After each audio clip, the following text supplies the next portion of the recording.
So pretty much the point of this video is to help out the methods kids preparing for their external exam in their own study time. So I'm going to go through, there's tech free and tech active. It's sort of like an exam. The only part of this exam that doesn't really kind of resemble is the complex unfamiliar, just because it's a little bit tricky to kind of nail those sorts of questions. But all the simple familiar, all the complex familiar, and all the tech active, I think is a pretty fair representation of what the QCAA are going to put out for an external exam for methods.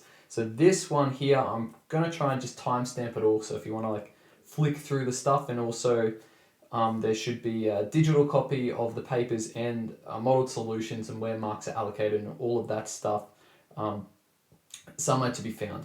So I'm just going to start off by going through this multi-choice stuff. Now these are 10 questions, 10 marks each. You probably want to spend about 90 seconds per question, and this one is tech-free, so we're just going to get started into it. Now I'd recommend when you look at this, pause it and try and do it yourself, or like download the copy of the exam that I've got in the description and try and do it for yourself and mark it. And if you need to go through a video solution, by all means, this is a resource that you can utilize, but I strongly recommend try and do it yourself first. Okay, so here we've got an integral, so we can evaluate this integral. We go, that is just going to be 4 outside of integral of 6e to the x is 6e to the x plus x squared on 2. And I can expand that out. I get 24e to the x plus 2x squared and plus c. There is a plus c there. And for me, this one corresponds to option number A. Next question, this is sort of like a z-score question. So you've got, you've got some context, trait agreeableness, and you've got the mean of 28. You've got a standard deviation of 4, and you've got some score equal to 22. So it's a z-score. We throw it in, 22 minus 28 over 4. That's going to give you negative 1.5, and that for us is option C. Okay, so these multi-choice questions should just be flying through just on a scrap piece of paper, just doing a bit of scribble, and then pick an option. Sometimes use a process of elimination, which we're going to use down a little further. So here we've got the solutions to this log equation. Well, let's just rearrange this log equation where we've got x plus 1, and then we're going to bring that log of 8 of x minus 1 over to the other side here. And I'm going to take this minus 1 and flick it over to the other side of the equation, so I've got equals 1. Now we know we can bring these logs together, so I'm going to have x squared plus x minus x, that's going to cancel off, and they've got a minus 1 equals 1. So, and then a bit of scribble, so I've got 8 to the power of 1 is equal to x squared minus 1. So I can rearrange this, I've got x squared equals 9, take the square root, x equals plus minus 3. And I'm going to reject one of these solutions here, which is negative 3, because x cannot equal negative 3. Because if you put it into one of these equations here, like for example this one here, you'd have log base 8 of negative 4, which doesn't exist. You've got to have positive numbers going into the logarithm. So we are left with option D, you've got to have x equals 3. That's our only solution there.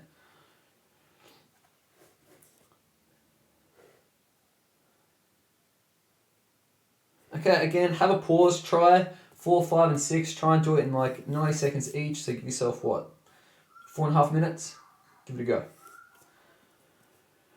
Alright, so here I'm just coming up with an expression for the binomial where I know the probability of success in my case is 1 over 25, not 1 over 12.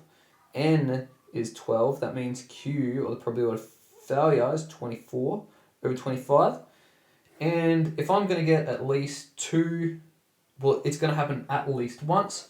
I know that x being greater than or equal to 1 is equal to the sum of the probabilities, subtract the only case where it doesn't happen, which is x minus 0. Subtract there. Alright, so my expression is going to look something like 1, subtract the probability of that being 0 is choosing 12 eggs, 0 of them turning out, which is just going to equal 1, times by the probability of success, 0 times 1 over 25 to the power of 0, which is just going to equal 1 again, and then the probability of failure, which is 24 over 25 to the power of 12. That is looking like B there. I got a PDF represented by this function here, bound between 1 and 2. What's the value of A? Well, I can go through this. Well, first I know it's going to be negative, so I can rule off A, because it's a parabola and it's got those two roots there and it's going like that. So my dilation factor has to be negative. Now I've just got to figure out which one it is. So I know that the integral from 1 to 2 of this function has to equal 1 for area under the curve for a PDF. And I'm just going to state what this function is. It's going to be ax minus. Okay, so I can get that function out there. Now I'm just going to integrate this and set it equal to 1 between my bounds. I'm going to have x cubed or ax cubed on 3. Zoom in a little here. Minus 3ax squared on 2 plus 2ax between these bounds here, which is 1 to 2. So I'm going to go off on the side and continue this, and this is going to be equal to 1. And I'm just going to quickly evaluate this.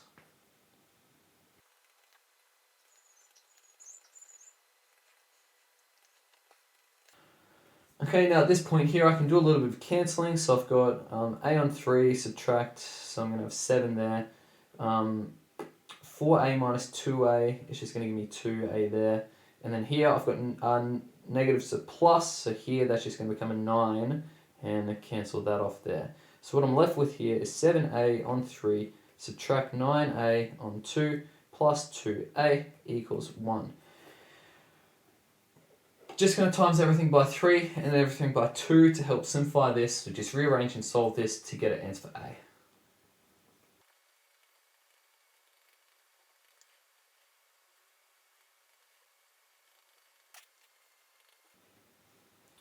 Okay, so I got a little bit, I just went through my algebra a little bit quickly, realised that it wasn't going to be one of the answers, so I just did a little bit of a fix-up. I accidentally did 1 times 3 equals 6. It's supposed to be 3. Quick fix up there, so I get A equals a negative 6, which is one of my answers. It is B.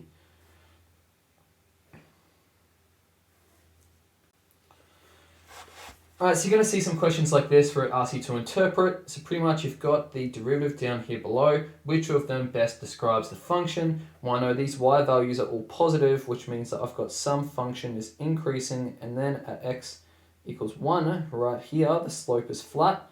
So it's like increasing, increasing, increasing, flat. And then I've got some negative values here. So that means my slope goes negative, and it was optimally negative at x equals 2. So that is a point of inflection. And then it starts to ease up, and at x equals 3, I've got my minimum there. And then it continues to increase for positive y values after there. So I'm going to have some f of x that looks like this. So I've got a maximum at x equals 1, a minimum at x equals 3, and a point of inflection at x equals 2. That is A, read no further.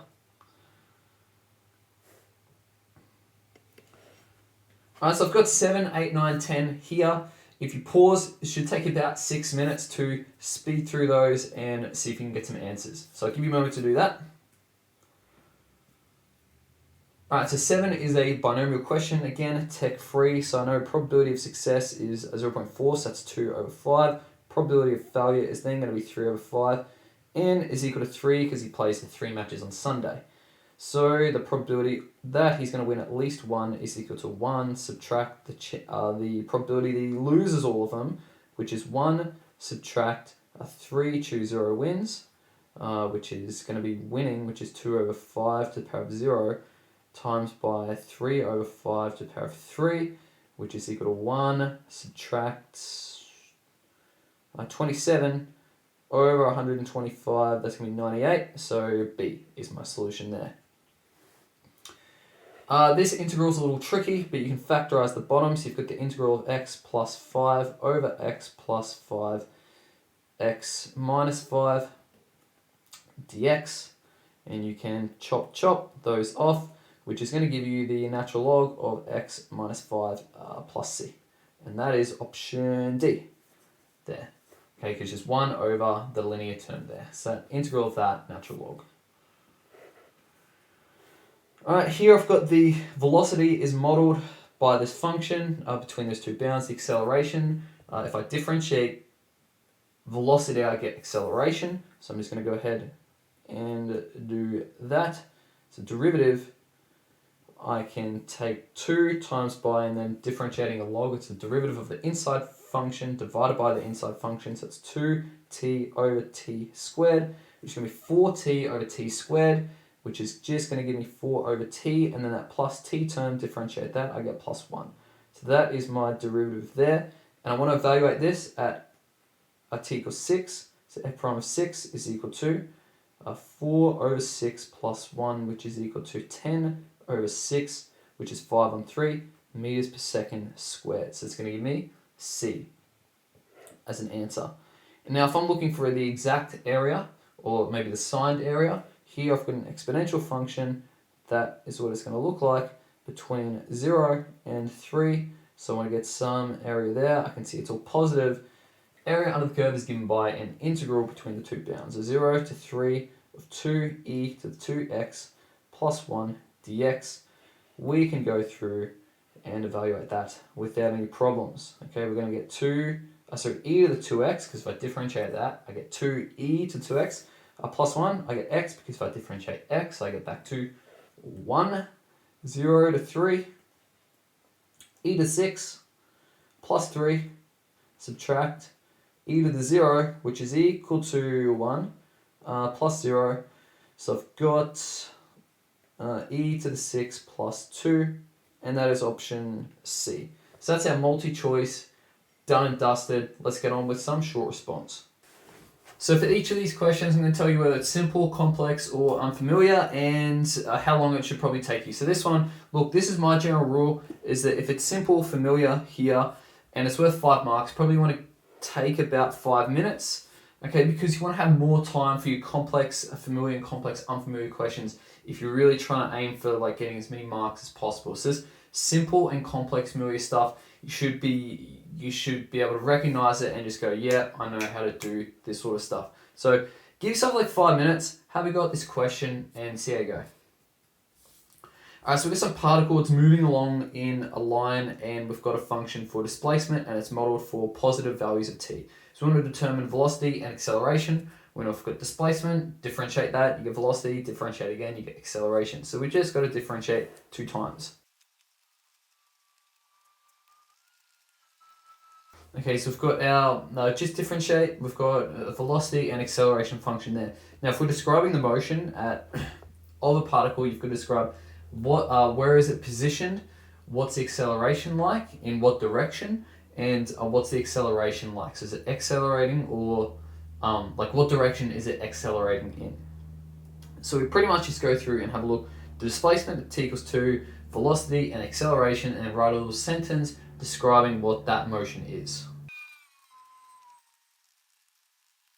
Okay, so work all of that stuff out, v of 2, not v of t. So I'd say, therefore the particle is positioned, I'm just going to assume it's left and right, could be up or down, doesn't necessarily say in this question. So I'd say, therefore, particle is...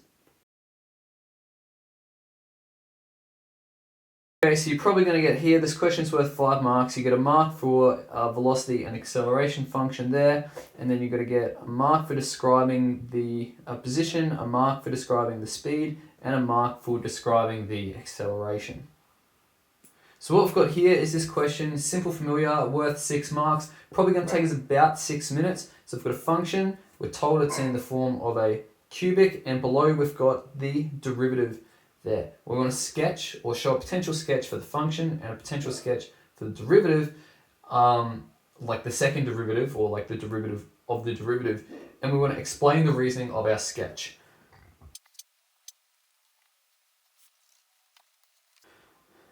Okay, so there I've got my sketch for my my original function, and I get this from the fact that here I've got positive y values up to the point until x is equal to 0, so that means the slope along here is positive up until x equals 0. Then I've got a stationary point. That's going to imply maximum, because then I'm going negative y values here, which imply negative slope, and then become optimally a negative at x equals 1. So that implies I'm going down, down, down, and then at x equals 1, that's going to be a point of inflection, because that is where the concavity will shift, because it goes from like it's a change in the rate of change. Then after that, it starts to ease off, so you can go from like -4, then it eases off to 0, so the rate of change is increasing, which implies positive concavity, which is why you've got a point of inflection there. And up at that point, x equals 2, you've got a minimum there, because the slope is flat, and then you've got positive y values after that because it then starts to increase. So let's just put that in a sentence or two.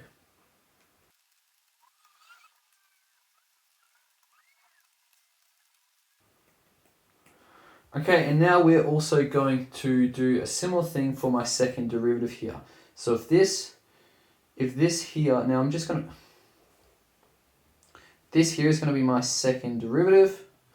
I'm going to sketch it out here.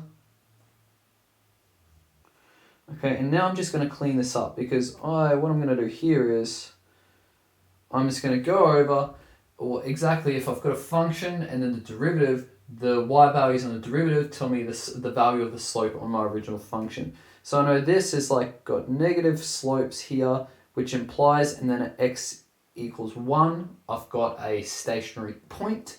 So for my function here, they're all negative y values up until x equals 1. Okay, then you've got it at a y equals 0 because that implies a stationary point, and then for every value after that, our function here is increasing, like slope-wise, so that means we're going to have positive y values here for our second f of x there, or our second derivative. Okay, and I might say f prime prime of x equals 0 at x equals 1, since this is a point of inflection. Now, that's that question done. So it's worth 6 marks. I'm going to get a mark for illustrating my maximum there, a mark for illustrating my minimum there, a mark for illustrating that point of inflection, a mark for illustrating the fact that I've got x equals 1 has a root on my second derivative, and then I'm going to get a mark for some explanation of my function, and then a mark for some explanation of my second derivative sketch. Okay, next question here, simple, familiar, worth about 8 marks, let's say about 8 minutes, but you're going to have to fly through this one and be pretty comfortable with your differentiating because it's a little long. So you've got this function here, determine the second derivative, and then you've got determine the rate of change at x equals 0, and then determine the concavity at x equals pi. So I'm going to let you have a chance to pause that and put a little stopwatch on, see if you can get it done in 8 minutes.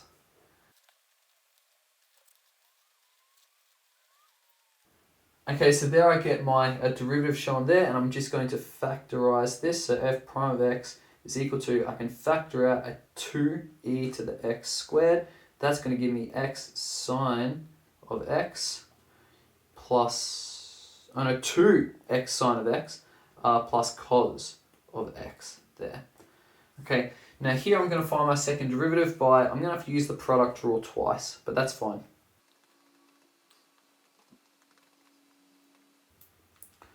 Okay, so I've got my u in this case is 2e to the x squared, and my v is equal to 2x sine of x plus cos of x.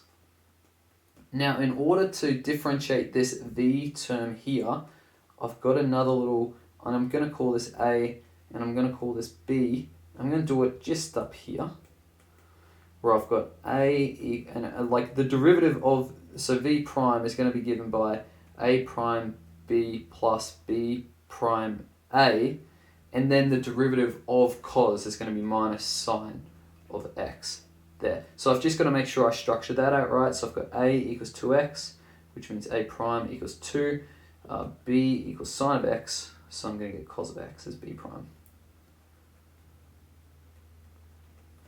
Okay, so as I'm finding, I've got u prime, that's again going to be 4x e to the x squared.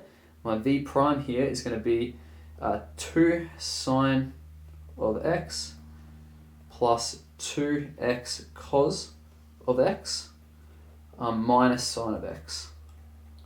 Because that is going to give me here this derivative given by that, and then this derivative given to there. So I've got my v prime term there, so I can get my second derivative.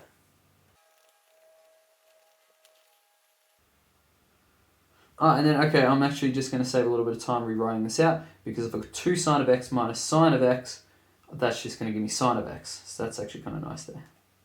And then what I'm going to do here is I can see I'm potentially going to have some like cancelling off terms here. So I'm going to expand it all out, collect like terms, then refactorize. Okay, so I have got some like terms here. I've got this and this. So I'm just going to cross this one off here and say I've got an 8 there. And that means I can then pull out some common factors. I've got 2 as a common factor in each term. E to the x squared is a common factor in each term. And then left over, I'm going to have 4x squared sine of x plus 4x cos of x plus sine of x. And that is going to be my second derivative. So that's my second derivative, and this is my first derivative. Now where the marks are going to be sprinkled out here is you're probably going to mark for showing evidence of using the product rule there, a mark for getting a first derivative, another mark here for showing evidence of using the product rule for your second derivative, another mark here for your second derivative. Whether or not you need to simplify it, I'd imagine it's going to just make things easier for part B and C here. Okay, so determine the rate, I would say that is including f prime of x, or I'd say f prime of 0 for rate at x equals 0. And for my second derivative, I'd say that's the second derivative, or sorry, for concavity, second derivative at x equals pi for concavity. Okay, so I'll use my first derivative on here, so f prime of 0 is equal to 2e to the 0 squared, such as 0, outside of 2x sine of x, doesn't matter what that is, that's going to be 0, plus cos of 0. Go back to unit circle if you forget stuff. Sine, cos, 0 radians around, cos of 0 is going to equal 1. So we simplify that out, that's going to be 2e to the 0 is just 2, times that by 1, so that's just going to equal 2. So that means your rate at that point, you get a mark for identifying that using the first derivative, and then a mark for correctly getting 2.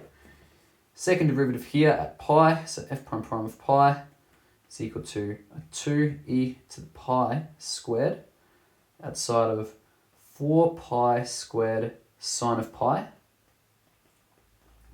plus 4 pi cos of pi plus sine of pi.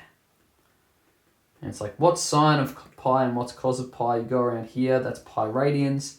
Sine's going to be equal to 0, cos is going to be equal to negative 1. So this here is equal to negative 1, this here is equal to 0, this here is equal to 0. So it's going to cancel stuff off well. What we're going to have left here is 2e to the pi squared, 0 minus 4 pi plus 0, so that's equal to negative 8 pi e to the pi squared is going to be our concavity. So we'd say it is negative, therefore concave down.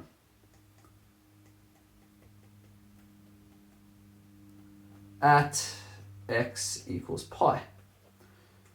You get a mark for identifying using the second derivative, and then you would get a mark here for stating that you've got concave down.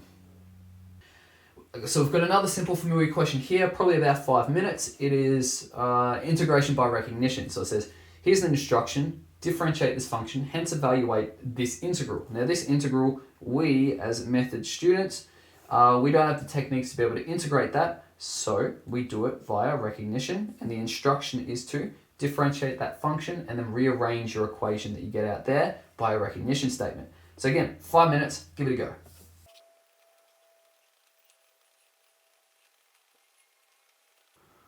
So that is going to be my derivative. Now I've got my recognition statement. So I'd say, therefore, the integral of, and I can take out that 4, so I can say the integral of x cos of x plus sine of x dx is equal to what I had to differentiate in the first place to get there, which is this guy, plus c.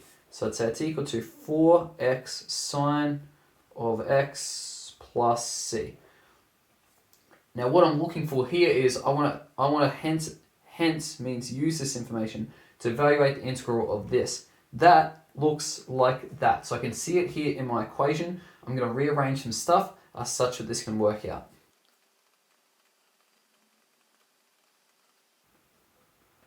So what I've done there is I've split my integrands up and divided both sides of the equation by 4, because what that's going to do is get rid of that 4 and get rid of that 4, just to simplify some stuff out.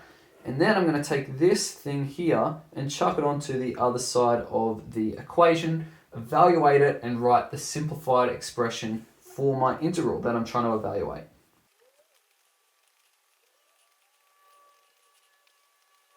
Okay, now since I've got 2 plus c's there, I'm just going to write it as 1 plus c, because like 2c is just the same as c, because c can be whatever you want it to be. So the integral here is going to be x sine of x plus cos of x plus c.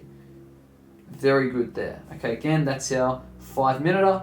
Your marks are going to be labelled out, so you're going to get a mark for using the product rule properly. You're going to get a mark for showing the derivative properly. You're going to get a mark for using this a recognition statement here, just direct recognition statement. And then you're going to get a mark for evaluating this integral and a mark for rearranging and writing the expression nice and simplified. So the next question, this one is complex familiar. It's 4 marks, probably give about 8 minutes, just because you want to spend a little bit more time on these complex questions, assuming that they're going to make you think a little bit more to get the right answer. So you've got, here's a graph, and it looks trigonometric, and identifying by circling, all right, which of them is the second derivative, and then give some reasoning for your selection. So you probably get a mark for your selection and 3 marks for your reasoning. Give it a go. Okay, so first things first here, this looks like a trig function. And one thing that you sort of know with trig functions is that when you take a derivative twice, the thing's just going to flip, essentially, like assuming there's just a trigonometric function. So if this was sine, for example, as the function, then the second derivative is going to be negative sine. Okay, so that tells me a couple of things. That tells me these maximums at this point, so x equals pi, and x equals 3 pi. Instead of this one being a minimum and this one being a maximum, for the second derivative, it's going to flip. So this one will be a minimum and this one will be a maximum. Okay, so you might leverage that understanding there. You might also take advantage of concavity. So you can see between, how would you say here, this function here, what's looking like concave down in this interval here, and then after this interval here, from 2 pi onwards, it's concave up. So this has concave up, and this has concave down, which means that the y values in those intervals is going to be negative and then positive. So you might leverage a little bit of that. What else have you got to leverage here? Oh yeah, that's it. Okay, and we'd also know that a point of inflection means that the second derivative is equal to 0. So I'd probably say at this point here, f double prime of pi is equal to 0. So I'll consider all that information and I'll see if I can make my selection here. So this one here, I do have the second derivative at 2 pi, and I've got the second derivative there, 2 pi, so that's my point of inflection stuff there. This one I can rule off the last one there, because I know it's not going to be that from my point of inflection. Now I've got my concavity. It's concave down in this interval here, which means I should have negative y values. This has got positive y values there, so I can definitely rule off that selection there, which leaves me with this guy here. So it's definitely going to be the top one, and I've just got to give a little bit of reasoning. So I'm just going to put into the explanation, put some words to that.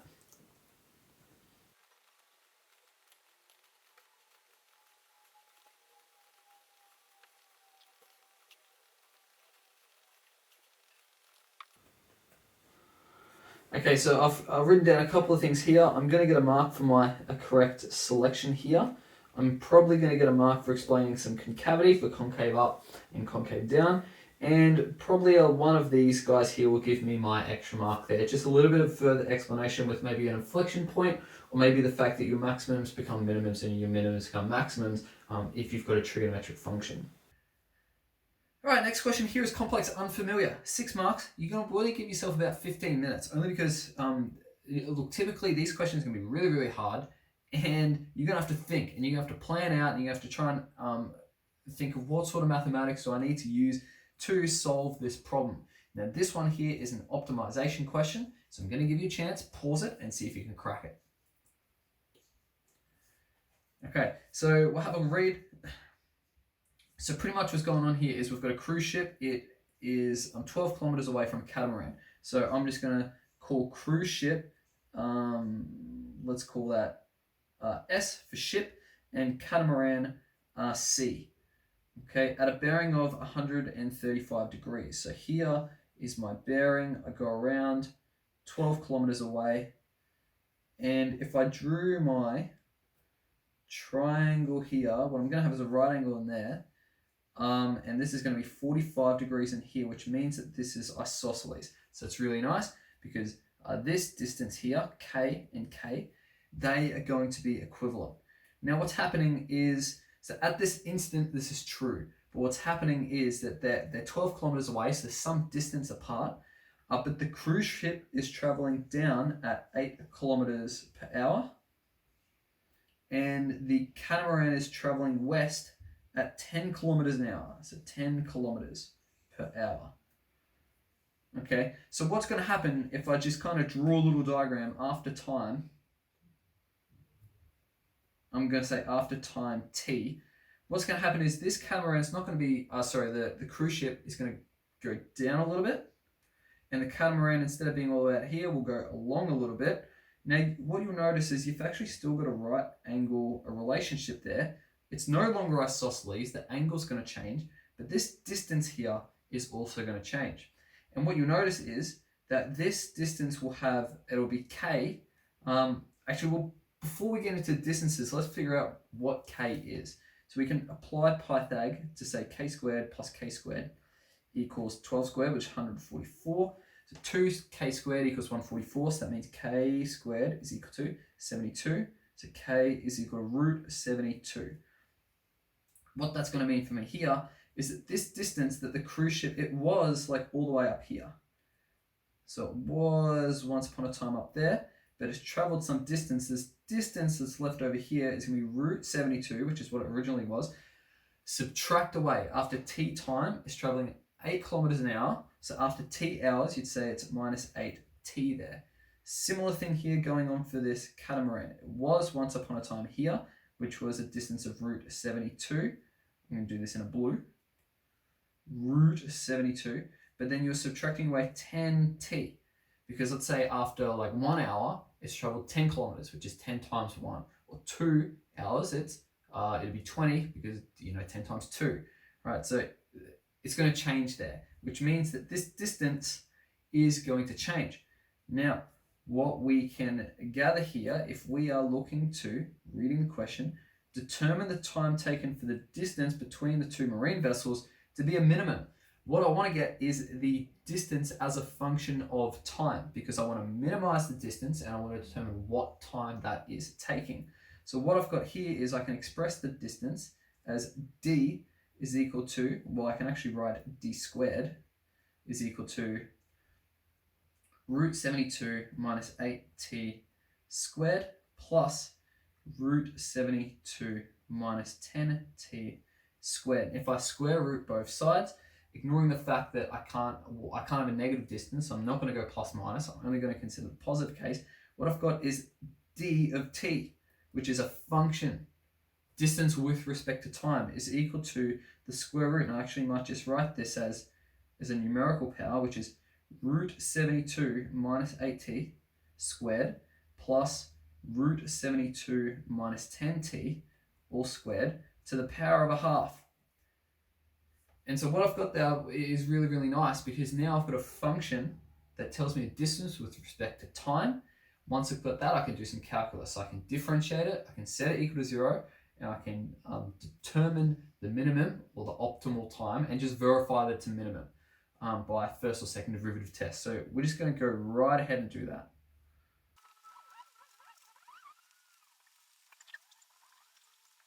Okay, so this is like a big juicy chain rule. I differentiate the function itself, so that half here comes down the front and then everything in the inside to one less power, and then differentiate the inside. So I'm just taking each term at a side. Now the inside function is like a function within a function. So it's like a function within a function within a function. So you're kind of doing like a lot of chain rules at once here. But then this guy is going to be the derivative of that. And then this guy, these two are going to be derivatives.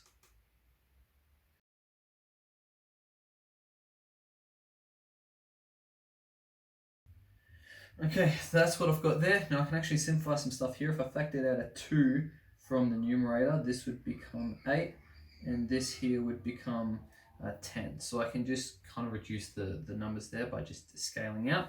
Now I'm going to let the derivative equal 0.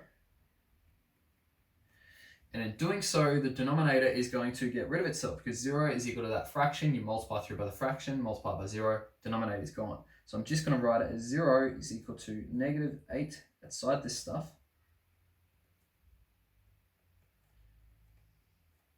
minus 10 this stuff. And now this is an equation I can solve, and this is going to give me my optimal time.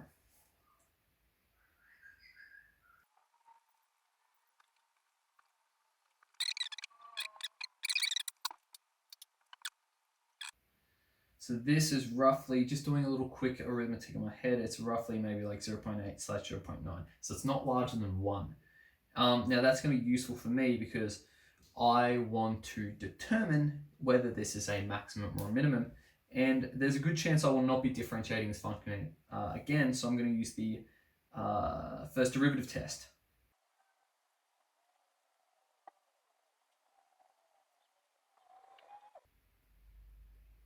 Okay, so at the point x equals 0, throw that into my first derivative and I can see, I don't care about what the numbers are going to be, I just care whether it's going to be positive or negative. So I can see the numerator is going to be negative, the denominator is going to be a positive. So I've got a negative divided by a positive, which is going to give me a negative. I'm going to do the same thing at x equals 1. Or I shouldn't say x, I should say t.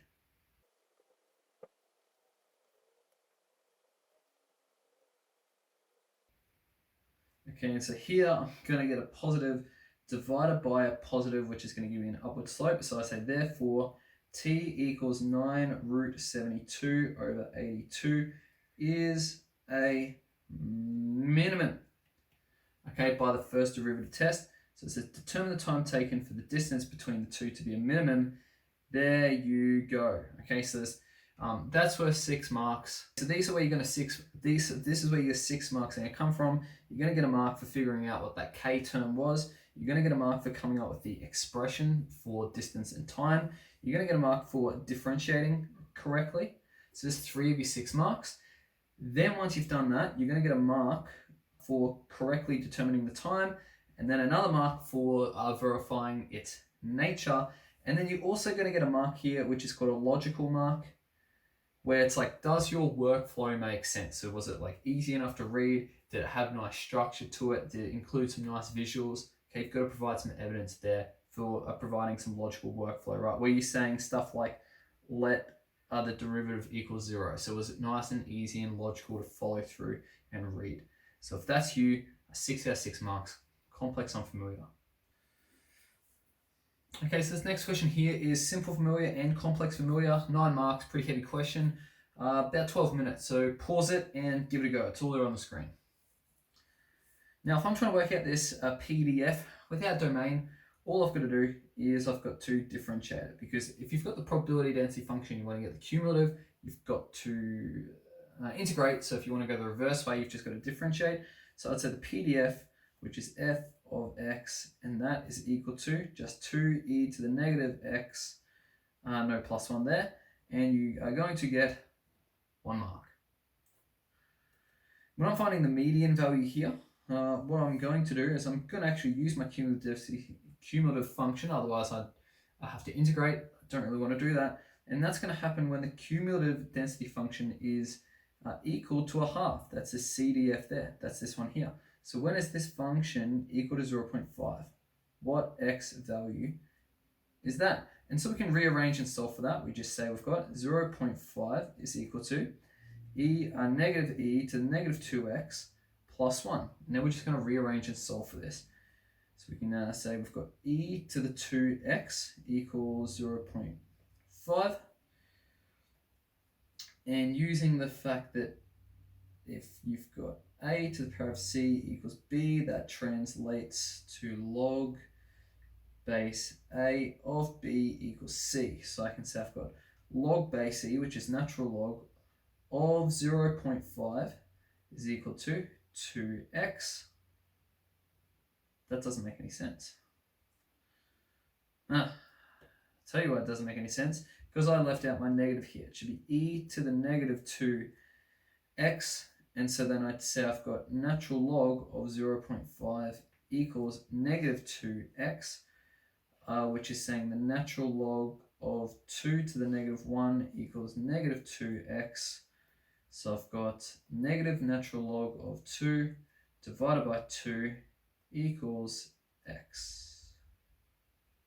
Divided by negative 2, equals x. So it's x equals natural log of 2 divided by 2. That's what this x value there is going to be. Okay, so you probably get 1 mark there for recognizing that median is equal to a half for the y value in the CDF, and then you get another mark for working that through.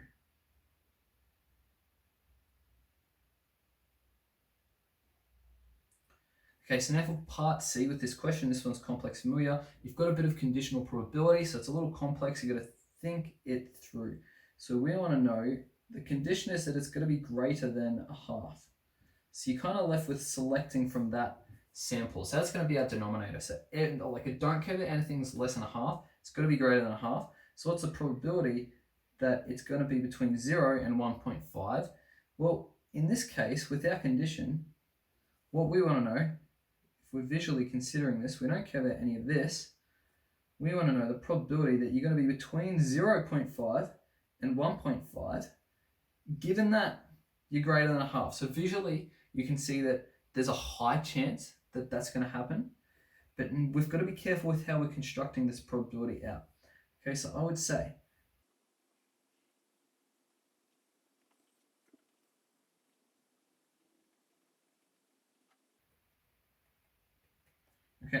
that's true because you don't care about anything that's less than a half. So with your numerator probability, because that's what you want to select from your condition, okay, from our denominator probability. Now these, I'm going to get this by saying f of 1.5 subtract f of 0.5, and I'm going to take that divided by 1 subtract f of 0.5.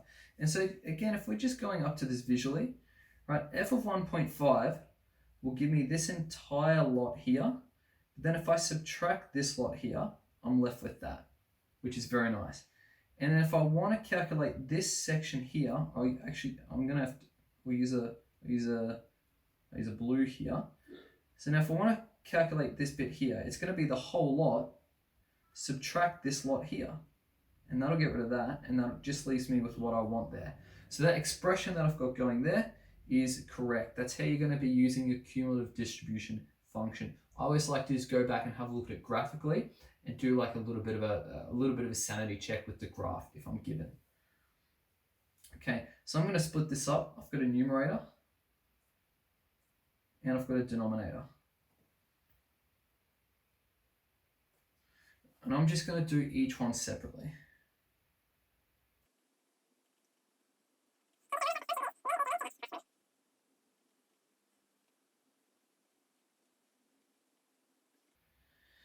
Okay, my denominator is going to be 1 subtract f of a half, which I've already calculated. So it's going to be 1 subtract 1 over e plus 1.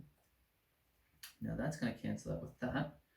Okay, so now on my numerator term here, I've got f of 1, which is negative, and I might put brackets around this, negative 1 on e cubed plus 1, subtract f of a half, which is negative 1 on e plus 1, divided by 1 subtract a half, which is going to be 1 over e. Now if I'm simplifying this out, 1 subtract 1, they're going to vanish there, and I'm going to have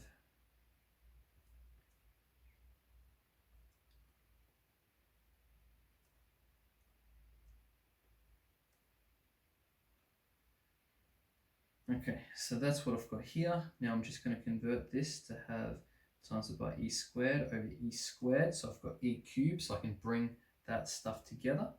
So what I've got here is I've got negative 1 on e cubed plus e squared over e cubed over 1 over e. And that is going to give me e squared minus 1 over e cubed divided by 1 over e. Again, if you're going with your fractions here, you can do some cross multiplying. I like my little rainbow method, so the multiple of those two, which is going to be e outside of e squared minus 1 divided by e cubed. Okay, so for part C, you're going to get some marks here. The first one is a correct expression for the probability. The second one is correctly writing the expression, figuring out your numerator terms with your start point and your end point, and same as your denominator term. Okay, so there's 1, 2, 3, 4, 5. You're only going to get 1 mark here for your numerator term. Let me rub that out. And then you're going to get another mark here. So you've got 1, 2, 3, 4, 5. 1 mark for solving it, and again, another mark for logical solution. Okay, that could be this simplifying process there. So I'm going to take our last question for this tech-free paper, and it is a complex unfamiliar, probably going to take about 15 minutes. Typically when you look at the last question, normally it's a joke, that's how hard it's going to be. So pause it and give it a go. Okay, so this one again, it's another optimization question, but you've got to do a little bit of scaffolding out here. So you want to consider the region bounded by sine and cos in between a particular domain there. Suppose you've got two vertical lines are separated by pi onto units apart, and what we want to do is we want to determine the equations of those two lines are such that the area enclosed within the region of those two functions is maximized, and show that this maximum area is 2 units squared. Well, let's get to it. What I'm going to do here is I'm just going to do a little sketch of sine and cos, negative pi,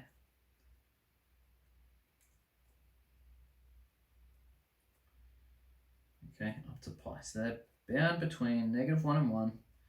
Sine starts here, goes up there, down there, down there, down there. So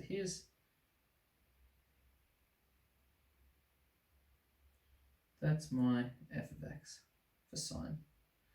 And then cos starts here, goes down there, down there, down there, down there.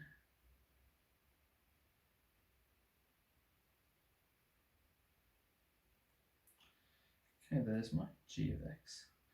And the region bounded within this interval here would be here and here. And then you're going to have two straight lines. So you might have a straight line here. Let's say at x equals k. And then you've got another one, which could be something like here, at x equals k plus pi. Oh, x equals k plus pi. On 2, because they're separated by pi in 2 units. And really what this question's asking is, what are these equations of the two lines such that the area, so that black area there, is going to be a maximum? What's the equations of the two lines? So let's get to it. Pretty much, we know that our domain, because we know that these points here, and this one here, is going to be at negative 3 pi on 4, and this one here is going to be at pi on 4. Okay, that's just by leveraging a bit of our assumed knowledge with isosceles triangles. Okay, so you're going to have that 45-degree mark there, and you can kind of check that on the unit circle. So you're going to have those values there, and so that means that our value for k is going to be stuck between this domain here.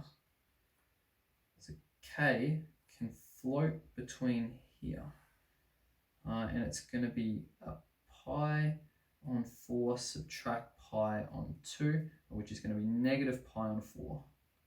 Negative pi on 4. So that is our domain there for k. So if we get a value k outside of there, we've got to reject it. So that's kind of nice to just have scaffolded right there. Now our area here is an area between curves, so we'd say it's the integral, and I'm going to go from k to k plus pi on 2 of my upper function, which is g of x, that's cos of x, subtract my lower function, which is sine of x, dx. Okay, now what's going to happen here is I'm going to evaluate this integral, and it's going to spit out a function of the area in terms of k. And then once you've got that, you can do a whole bunch of calculus because you've got a function for the area, so y-axis area, x-axis k. So it's like, what's the value of k such that that's going to be a minimum? And that's how we do it, so let's go ahead. Okay, so when we evaluate this integral,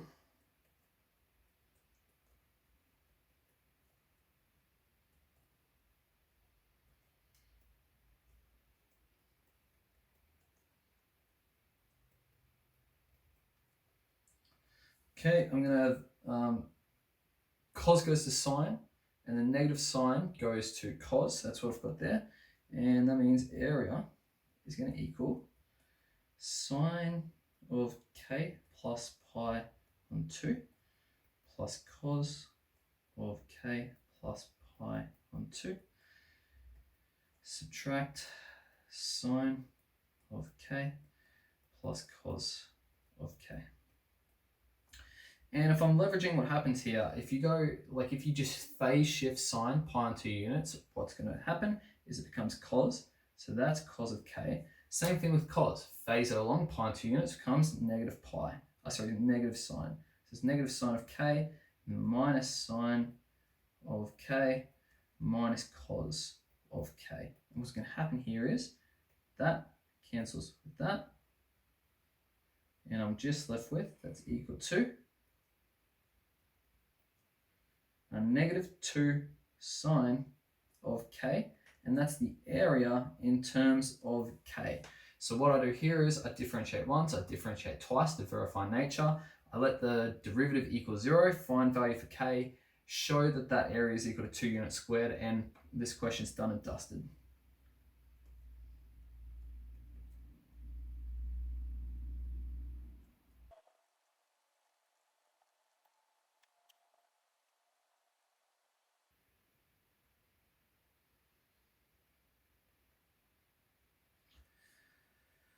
Okay, so there's a whole bunch of solutions there. You've got 0 and negative pi, and no, that's when cos is equal to 0. That's when sine is equal to 0. My bad. It's going to be at this point and this point here. So it's going to be when k is equal to pi on 2, when k is equal to negative 3 pi on 2. Okay, so I have a scan up at my domain. A negative 3 pi on 2, that's not going to work.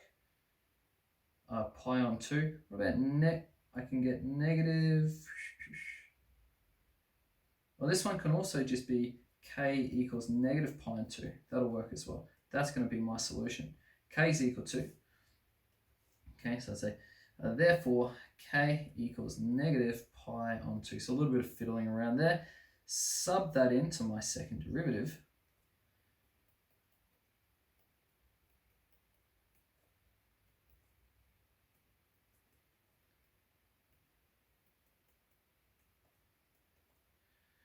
Okay, now sine, that's going to be equal to negative 1, so it's negative 2. Therefore, that is a maximum.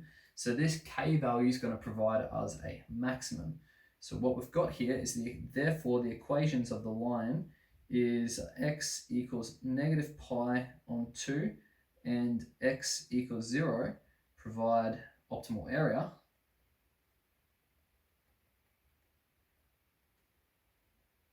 And if we chuck it back into our original area function, so I'd say a of negative pi on 2 is equal to negative 2 sine of negative pi on 2. We've already established this is equal to negative 1, so it's equal to 2 units squared.